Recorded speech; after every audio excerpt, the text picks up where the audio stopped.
But I didn't do this when I was 20. Couldn't. Felt disgusted, refused to even consider it. Was I afraid? Or had it simply never crossed my mind? Was I really that different? Or was it that this felt so entirely different to me back then? I was swimming in other waters, while somewhere nearby an entirely inaccessible reality, an alternate world, existed. One I couldn't even fathom at the time. When did it all begin? When did the phrases, "yeah, this is possible," or "sure, I think this could be interesting," or "yes, I want this," become legal, acceptable? Where is the line, the threshold between existence before and existence after the status of permissibility is established? Was there ever truly a point when it was forbidden?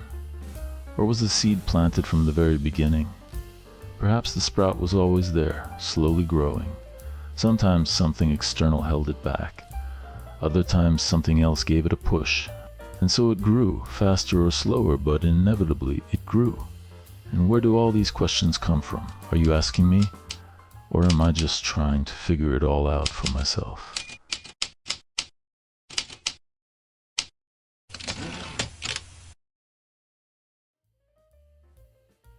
We always hope for the best. We savor the moment.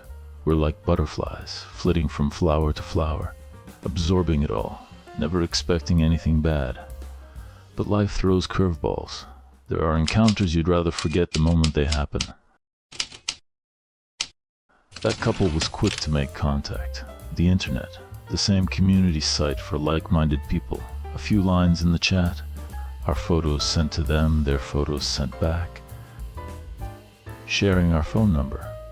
When's the best time to call you? Any time, doesn't matter. How about now? The ringtone plays, almost immediately. A man's voice on the line. Calm, steady, not too loud. Unremarkable, really. He introduces himself, exchanges a few polite words, then hands the phone over. Now it's her voice, pleasant, a touch coquettish, a little nervous laughter. A few sentences. A check, a reassurance. We follow the same protocol. I pass the phone to her. The women talk. I watch her eyes. Well? Think we should invite them? Should we? Okay. Let's rewind the clock a bit. Just 30 or 40 minutes earlier, that evening started with dinner at home. Twilight, something delicious on the table, a bottle of wine, just the two of us. No plans for tomorrow. Freedom. Outside a light rain drizzles. Late summer or early fall. After dinner we could go for a walk, but it's raining. It wouldn't be very comfortable out there, even with an umbrella. Do you remember where I left mine? In the car? Yeah, maybe. And which shoes should I wear? There's still this lingering aftertaste from the wine, a soft haze, smoothing out the edges, dragging it all out into the damp evening air, only to wash it away in 15 minutes. Then when we get back, all that would remain would be slightly damp clothes, maybe a cup of tea, reading in bed, sex before sleep.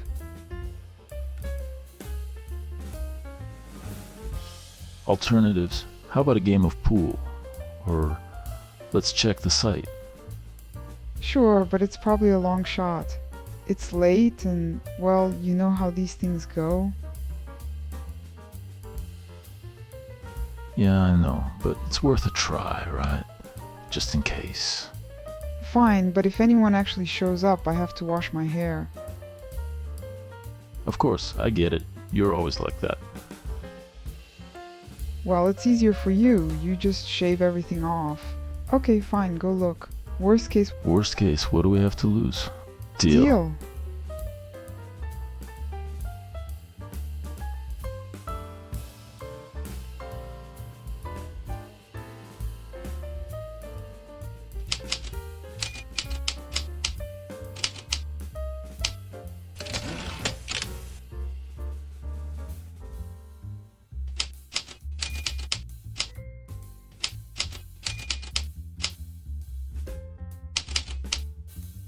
After these encounters, something always lingers.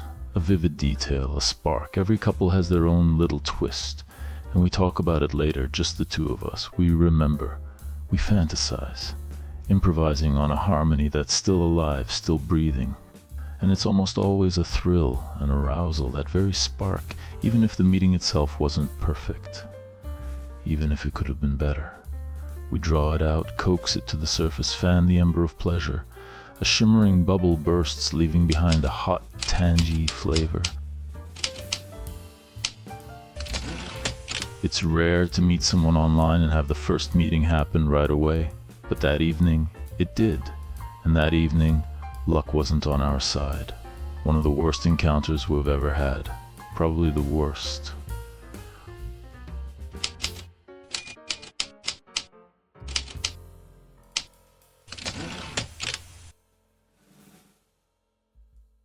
Why did I decide to write about that night right away, almost as a prologue? At first I couldn't explain it to myself. I just felt it was the right thing to do, though I didn't know why. It was like a deck of cards spread out before me, and this one kept landing on top. Shuffle again, and there it was, on top once more. What was going on? I sat down, thought it over, and suddenly it hit me. The answer was simple, an elegant calculation by my subconscious. Subtle, maybe even a bit petty, a quiet little scheme to stay hidden in the shadows for just a little while longer. What did my subconscious say?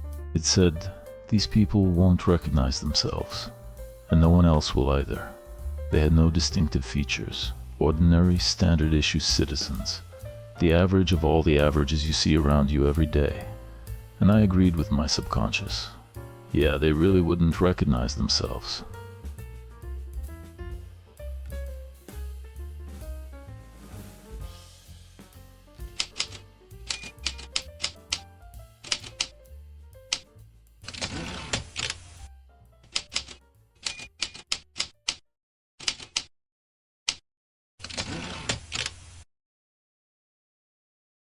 But then I thought, actually, why not? What if they do recognize themselves? What if they feel hurt, even offended by what I've written? What if they don't like how I describe them? And you know what I decided? That would be fine. In fact, that would be good. It might do them some good to see themselves for who they really are. It might even do them good to feel uncomfortable about it. Like cures like, doesn't it? A visit to a homeopathic psychologist. A free session at that. Therapy, plain and simple. Let me pause for a moment. A brief detour, without which it'll be hard for me to move forward. I need to appeal to your empathy. Imagine the tricky situation I've gotten myself into by taking on this book. I envy Ulysses with his Scylla and Charybdis. My adventure is going to be even harder. First and foremost, I made myself a promise, no fabrications. Every person, every event, they're real. You could call these notes pure documentary, or, to borrow from a certain well-known Carlos, an anthropological study. The only liberty I've allowed myself is changing names and occasionally the setting.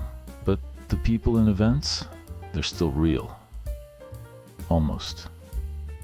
Give me a little grace here. It's just the artist in me trying to sprinkle a touch of color over the dullness of everyday life.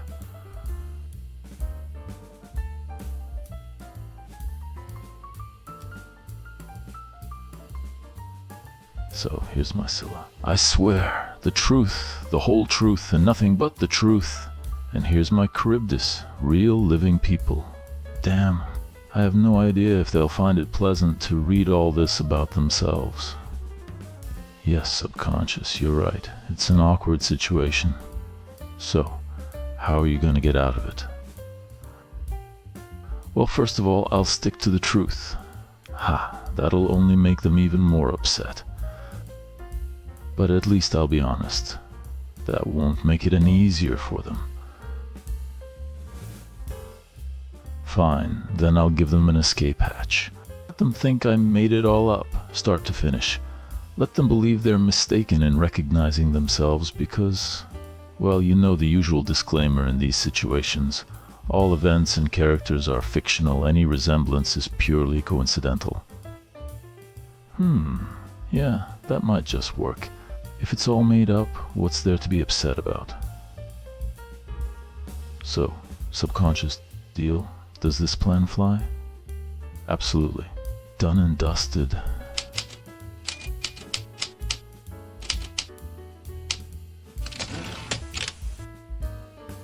And as you can probably guess, given how slippery all of this is, even my companion, my ever-present and ever-charming partner, whom I'll most certainly introduce you to a little later. Yes, I'll introduce you to her, despite the fact that... Oh, but what does it matter? After all, there's no escaping it now. We agreed, we made a deal, and that's how it goes. Which means, of course, that she too is a fiction. But I'll introduce you to her all the same, no matter what.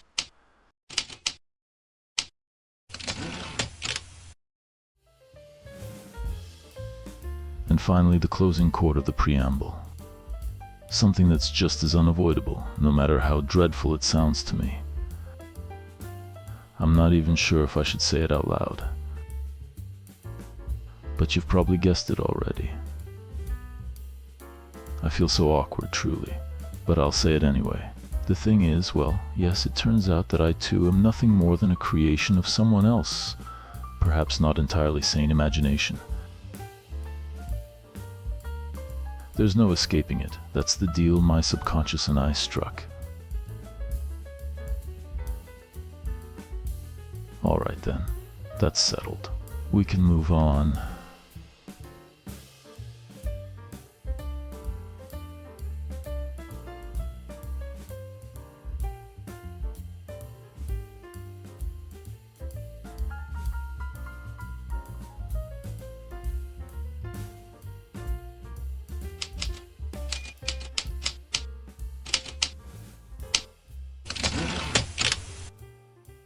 Friends, I'd like to ask you once again to subscribe to my channel.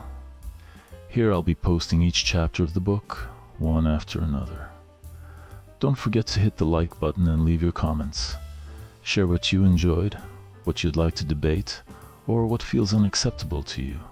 I'm open to discussion and will do my best to reply to every comment. As you understand, within the YouTube format, I can't post the entire content of the book without risking an 18+ restriction. I'll have to practice a bit of self-censorship and cut out some explicit parts. But don't worry, I'll include a link to where you can find the full, uncensored version of the book, with nothing edited or bleeped out. Check the links in the channel description. Thanks for watching. See you soon.